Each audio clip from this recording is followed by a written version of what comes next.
to encourage the church to stay strong, to stay rooted, to stay grounded, to stay trusting the Lord for whatever comes, whatever we face, for whatever is coming down the pike. And this is an even greater warning dream to the church.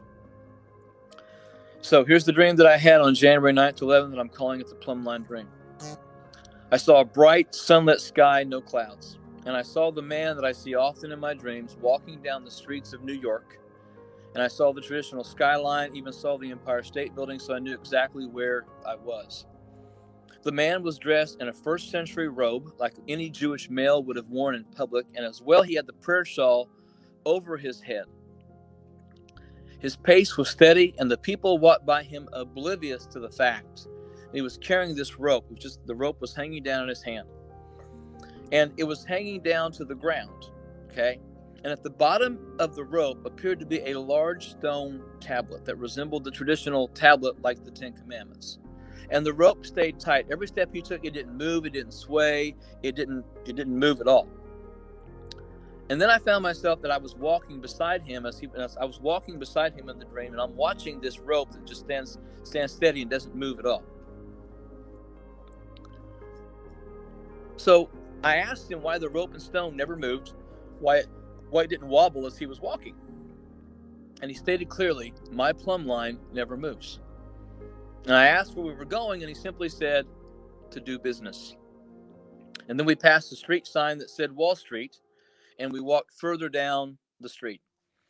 We walked several feet past that sign, and then he stopped and looked into the distance at a taller building.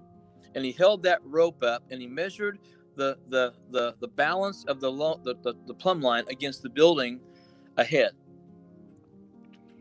I could see that the building was obviously tilted away from the line that he was holding.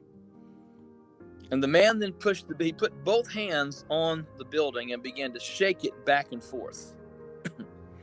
And it kept rocking even after he took his hands off. So the building's moving back and forth like this, up and down. Or not up and down, but just sideways and just moving. Some of the windows began to suddenly open, and I saw office furniture. I saw people who were falling out of these windows as the building swayed. There were files, and there were folders, and there was currency of all kind. It was not just American currency. There was currency of all kind floating, the dollar bills floating, coins. I saw precious metals. I saw things of value that were just kind of floating down. Specifically, currency. And as soon as they hit the ground, this violent wind began to sweep them up into the air, and they never came down again. Now, the people on the ground, they were bruised, they were struggling to walk, and their suits, they were all dressed in suits, both male and female, like professional suits. And they were covered in what looked like tar and pitch. It was thick, almost like just like tar and pitch. And it glued them to the ground, so they could move, but they couldn't get up. They were just kind of stuck there. And the pitch had an oily sheen to it. And the man then told me to follow him, so I did. So I leave this scene of all the currency had gone up into the air. Files and the folders and the people were there on the ground, but the people were covered in stuff, but nobody else was. Then I could see the Capitol building on the horizon, and we walked briskly towards it, saying nothing on the walk. He had his face set just to go to those places. He stood at the bottom of the steps of the Capitol, and he held up the rope, in his right hand. And the Capitol was twisted much the same way as the Wall Street building was. The rope was here, but the Capitol was off. It was not lined up straight. And then the man raised his right foot into the air, and he took off his New Testament style sandal. And then he brought his foot down very hard on the first step up to the Capitol. I mean, he brought it down hard. And the building began to rock back and forth, and soon people were falling out of the windows and the doors.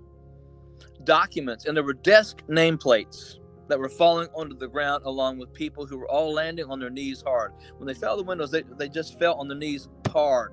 You could actually hear their knees almost pop when they hit. So there definitely would have been pain. And then they were screaming out in pain, so obviously they were. These people they were covered in a sticky purple syrup. That was the color. It was a sticky, dark just a dark purple syrup that was as thick as molasses, and it was hindering them from walking. They were trying to get up and walk, but they couldn't. It just it wasn't gluing them to the ground. They could move, but just not as effectively. And when they did get up, they would slip. They would get covered in the mess again. It was all over them. So some of them had the syrup all over their faces, all over their hands, their feet, their knees. Their suits were being ruined, but they were covered in it. Half of them were on the ground weeping. Some of them were laying on the ground in fetal positions and groaning. And some of these people were shaking their fists at the man, but they said nothing. And then they dropped their heads to hide their faces. So they're shaking their fists. They're not saying a word. They're putting their heads down. Half of them were weeping. Half of them laid on the ground in the fetal position and just groaned. Just groaned like they were in intense pain. And then the man told me, follow him again. At this time, the sun set, and it was clearly dark. It was nighttime. And the next thing I saw was a church building. It was modern architecture, but on top of it, it had a large, seemingly out of place, neon green cross on the roof, and it was glowing. And it glowed from like white to green, almost like it was on a circuit, and it was just, it would go white to green and then fade, white to green and fade, like it was flashing, but doing it very slowly over time. So it was almost like it would sit on a switch. The man walked up to the church, and he took off his outer robe, and he took off the prayer shawl. And he appeared to grow considerably larger than the church. And he placed both hands on the church and lifted them into the air. He did not put the plumb line out first. He just walked right up to the church. He grabbed it by his hands. He placed both hands on the church and he lifted it into the air. He looked right at me and he said, I warned them. He then shook the church aggressively and violently, and he shook it for several moments. The hands on Wall Street, the hands on the Capitol, he'd been like a push, and then he took his hands off and they began to shake. They continued to shake. But he actually shook the church aggressively and violently, and he shook it for several moments. And the lights in the cross went out, the windows broke open. I saw the outer walls begin to tear from each other. And then he slammed the church down hard, just on the ground. And the front doors broke open. And the doors actually fell off the hinges. And I watched people stumble out of that church like they were dizzy. And they started to run away as fast as they could. And as they ran, they were throwing Bibles to the ground and not even looking back. They were trying to get out of there as fast as they could. There were people that identified as pastors who were running as well while covering their faces with a jacket. They brought their jackets up over their heads, like, kind of like hiding their head, and they ran. And they were running into each other. They were running just crazy, but they were running with a purpose to get out of there as fast as they could. So I identified some of those men and people who were running as pastors, leaders. Many of them just kind of shook their heads and walked out and denied. And there was a group of people that I couldn't see their faces, but as these people left the church and walked out of the church, as they were walking by, they were denying even knowing who Jesus was. I never knew him. I don't know him. That's not my church. I just go. Things like that. They were as if they were embarrassed for even being a part of the church that had just been shaken. They were walking away from it, and they were walking away from it briskly. Some were going slower because of the damage of being shaken, but they're walking away from the church. And then I was able to see inside the church, and I saw damage. I saw pews that were turned over and broken in half, wood split in many ways in the building. I saw lights were hanging from damaged ceiling tiles and things like that. And I saw a chandelier was hanging all the way. The chandelier was on the ground, and the electrical wire was all the way up to the ceiling. There was that much damage in there. And then I saw there was an oak pulpit that was still intact at the front of the church. The platform had been all messed up. You could just tell the church had been shaken by this man. Electrical damage, wall damage, structural damage. That pulpit was intact in the front of the church, but it had been chipped by debris and appeared to be leaning just slightly. And then I saw the altar area.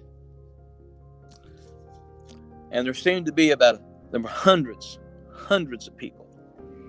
And they were tied together with ropes and even chains. And they were connected to each other, but they were also primarily connected to the altars on both sides at the front of the church. They were clutching Bibles to their chests. And so much that the Bibles had handprints in them from where you could tell they were clutching them and gripping them so that the shaking wouldn't rip them out of their hands. That's what I'm supposing. They looked weary. They looked shaken. There was some of them who had been damaged, but they had joyful faces. There were smiles on their faces because the shaking was done.